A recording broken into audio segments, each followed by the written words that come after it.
Hello everyone, I have prepared an error propagation problem here with me today.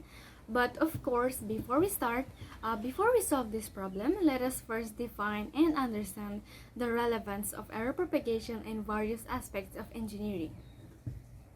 A discrepancy is defined as the difference between two or more measured values of the same quantity. However, measurements are never exact, and there will always be a degree of variance regardless of the survey instrument or method used. These variances are known as errors. They need to be reduced or eliminated to maintain specific survey standards. Even when carefully following established surveying procedures, observations may still contain errors. Errors, by definition, are the difference between a measured value and its true value.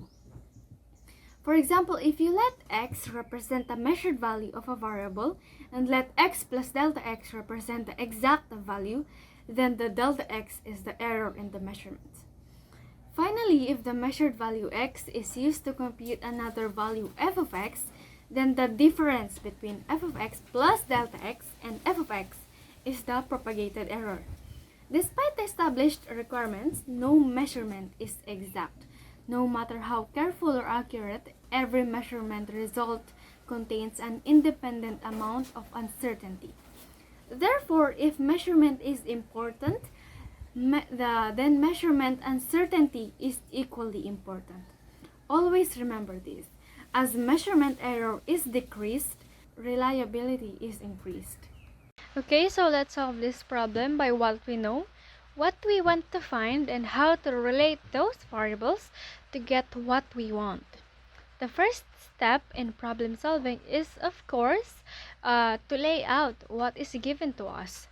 And that is the 0.8 inches as the measured radius, and within 0.02 inches as the possible error. We also know that the volume for a spherical shape is given by 4/3 pi r cube. Next, let's state the formula for propagated error, which is just dV, and the formula for relative error, which is the ratio of dV to V. After that, everything will be smooth and easy. Let us first find the propagated error in volume V.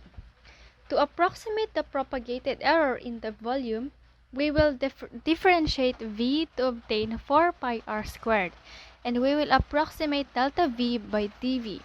We will have 4 pi r squared dr, and that would be our machine. Let us now substitute our input. After that, we now have the final answer for the propagated error. Now, would you say that the propagated error is large or small? The answer is best given in relative terms by comparing dV with V. The ratio is called the relative error. Finding the relative error is pretty easy. We will just have to simplify things, and when we reach the simplest form, we may now substitute our inputs to get the final answer for relative error. The corresponding percent error is just the percent value of the relative error.